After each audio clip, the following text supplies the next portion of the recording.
बावजूद वो टैक्स नहीं अदा करते। FBR का जल्द इन टैक्स दहिंदगान के नाम भी मुश्तहर करने का फैसला। इन टैक्स ना दहिंदगान की मोबाइल फ़ोन सिम्स बंद करने के लिए इनकम टैक्स जनरल ऑर्डर जारी कर दिया गया। सुप्रीम कोर्ट के 6 जज मुत्तफिक, अदलिया में मुदाखलत की जिम्मेदार इंटेलिजेंस एजेंसियां, हुकूमत और खुद सुप्रीम कोर्ट है। चीफ जस्टिस काजी फैज़ ईसा ने कहा है कि जजेस का खत दिखाता है, बताता है और चीखता है कि कितनी मुदाखलत हुई है। मुदाखलत के कई वाक़यात हैं। तय कर लें कि किसी सियासी ताकत या इंटेलिजेंस इदारे के हाथों या फिर किसी वकील ग्रुप या हुकूमत के हाथों इस्तेमाल नहीं होंगे। अदलिया में मुदाखलत पर इस्लामाबाद हाई कोर्ट के 6 जजेस के खत पर अस्को नोटिस केस की समाअत। चीफ जस्टिस ने कहा है कि अगर उनके काम में मुदाखलत हो और वो ना रोक सकें तो उन्हें घर चले जाना चाहिए। देखना होगा कि जब हम मॉनिटरिंग जज लगाते हैं तो अदलिया की आज़ादी कम करते हैं, जब GIT बनाते हैं तो अदलिया की आज़ादी कम करते हैं। सवाल किया कि क्या मुल्क की आला तरीन अदालत ने मुकदमात में खुद मुदाखलत नहीं की?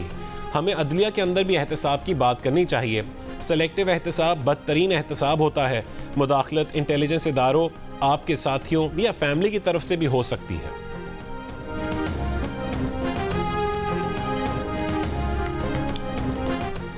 जस्टिस बाबर सत्तार के खिलाफ सोशल मीडिया पर मुहिम चलाई गई। कयास यह है कि रियासत ने जजेस के ज़ाती डेटा हासिल किए। नादरा और इमिग्रेशन समेत हुकूमत के मातहत इदारों से जजेस के अहल खाना का डेटा चुराया गया। ये तक बात हुई कि जजेस के बच्चे कहाँ पढ़ते हैं।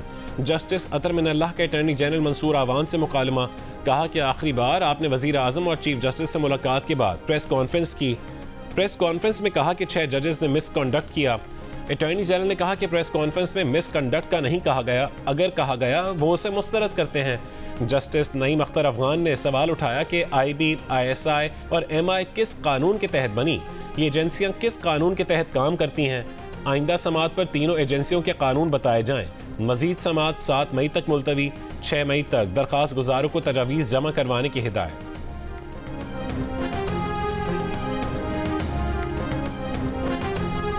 सुप्रीम कोर्ट ने समाअत के हुक्मनामे में कहा है कि मुतादिद दरख्वास्तें दाखिल की गई हैं जो तजावीज़ दी जाएंगी, उन पर गौर किया जाएगा। अटॉर्नी जनरल पाकिस्तान फेडरेशन की जानिब से जवाब दाखिल करवाएं। वफाकी हुकूमत इस बारे में तजावीज़ देना चाहे तो दाखिल कर सकती है। अगर किसी खुफिया इदारे का नाम है तो अटॉर्नी जनरल के जरिए जवाब दाखिल करें। सुप्रीम कोर्ट बार एसोसिएशन ने कुछ तजावीज़ जमा करवाई। Supreme court bar association meeting के बाद मजीद भी तजावीज़ जमा करवा सकती हैं। वकला तंजीमें अपनी तहरीरी मारूज़ात जमा करवा सकती हैं।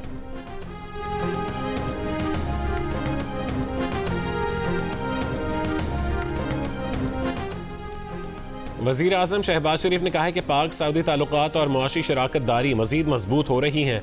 आइंदा चंद दिनों में सऊदी अरब की कारोबारी शख्सियात का वफ्द पाकिस्तान आ रहा है। सऊदी अरब की कारोबारी वफ्द की आमद से मुआशी शराकत दारी की रफ्तार मज़ीद तेज़ होगी। क़यादत की सतह पर होने वाली मफाहमत को अमली शक्ल देने के लिए पूरी मेहनत से काम करेंगे। हर चीज ठीक जा रही थी, निकाह ठीक है, चुप रहे हम 4 साल। पिछली अदालतों में, कोर्ट्स में ये पता लगा कि ये छुप के निकाह कर लिया था। ये उस चीज को डिफेंड करी जा रही है। इनकी अल्लाह ना करे, हम ये गलत बात नहीं करनी चाहिए। इनकी माँ बहनों के साथ वही तो तय पता कर। खावर मानिका का इद्दत में निकाह केस में बानी PTI और बुशा बीबी के सजा के खिलाफ अपीलें सुनने वाले सेशन जज शाहरुख अर्जुमन पर एतराज़ मुस्तरद। अदम एतमाद की बुनियाद पर केस ट्रांसफर करने की दरख्वास्त खारिज। जज शाहरुख अर्जुमन ने कहा है कि आइंदा समाअत पर अपीलों पर दलाइल न दिए तो फैसला सुना दिया जाएगा। अदालत में खावर मानिका ने इल्ज़ाम आयद किया था कि जज का झुकाव बानी PTI की जानिब है, केस दूसरी अदालत ट्रांसफर कर दिया जाए। दौरान समाअत खावर मानिका और बानी PTI के वकील सलमान अकरम राजा के दरमियान भी सख्त जुमलों का तबादला हुआ। सलमान अकरम राजा ने खावर मानिका को झूठा कहा। जवाब में खावर मानिका ने पार्टी टिकट के लिए सलमान अकरम राजा पर केस लेने का इल्जाम लगा दिया।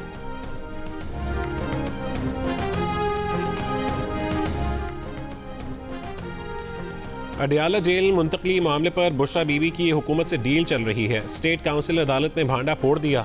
इस्लामाबाद हाई कोर्ट के जज हैरान। जस्टिस गुल हसन औरंगजेब ने पूछा, एग्रीमेंट? उस पर नुमाइंदा स्टेट काउंसिल ने कहा कि हमारा 2 तरफा अरेंजमेंट हो रहा है, अभी हतमी नहीं, इसलिए नकात अभी नहीं बता सकते। जस्टिस गुल हसन औरंगजेब बोले, आप लोग भी कुछ कम नहीं है, जब देखते हैं रिलीफ मिलने लगा है तो फिर खेल शुरू कर देते हैं। बुशा बीबी के अडियाला जेल मुंतकली की दरख्वास्त पर मजीद समाअत 2 मई तक मुलतवी।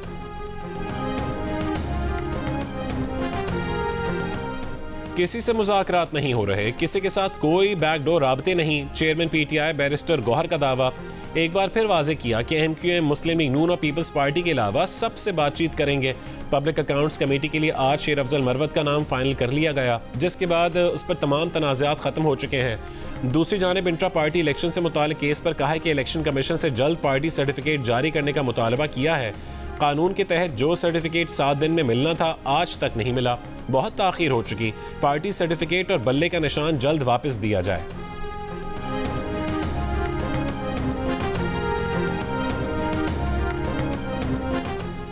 इल्जाम लगाया, केस बनाया, पूछगछ के लिए बुलाया, केस में फंसाया, 5 साल केस चलाया, फिर वापस ले लिया। नायब ने साबिक वज़ीर आज़म शाहिद खाकान अब्बासी समेत दीगर अफराद के खिलाफ LNG रेफरेंस वापस ले लिया। अदालत ने तमाम अफराद को बरी कर दिया। बरी होने वालों में साबिक वज़ीर ख़जाना Miftah Ismail, Abdullah Khaqan Abbasi, chairman Engro group Hussain Dawood, director Engro group Abdul Samad Dawood, साबिक चेयरमैन ओगरा उस्मा आदिल खान, साबिक MD PSO शाहिद इस्लाम, साबिक MD PSO शेख इमरानुल हक, साबिक चेयरमैन पोर्ट कासिम अथॉरिटी आगा जान अख्तर और साबिक चेयरमैन ओगरा सईद अहमद खान भी शामिल। 2019 में दायर LNG रेफरेंस में मुतालिका अफराद के खिलाफ कौमी खजाने को 21 अरब रुपए नुकसान पहुंचाने का इल्ज़ाम लगाया गया था।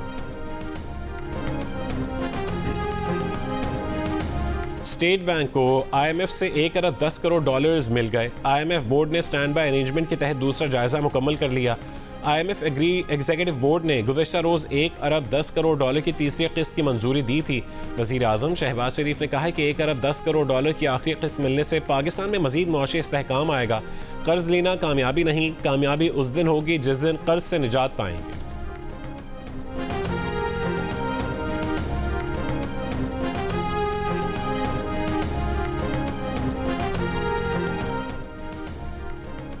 पंजाब में किसानों से गंदम की खरीदारी अब तक शुरू ना हो सकी। महकमा खुराक की जानिब से वाफिर गंदम नमी का सूरत-ए-हाल खरीदारी में रुकावट करार। सूबे के मुख्तलिफ शहरों में किसानों का एहतजाज।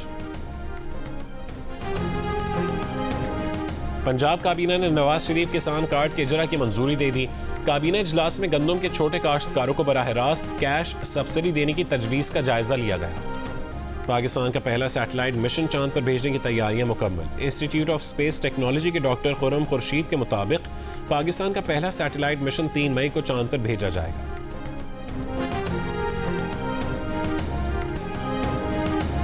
और पाकिस्तान की टॉप माउंटेनियर नायला कियानी का कहना है कि अगर वो तालीम याफ्ता ना होती तो इतनी कामयाबी हासिल ना कर सकती। उनकी वज़ीर आज़म और वज़राए आला से अपील है कि ख़वातीन की तालीम के लिए मज़ीद इक़दाम किए जाएँ। नायला कियानी 3 मई से नेपाल में वाक़ 8485 मीटर बुलंद मकालू चोटी को सर करने की मुहिम शुरू करेंगी। वो मकालू सर करने वाली पहली पाकिस्तानी खातून बन जाएंगी।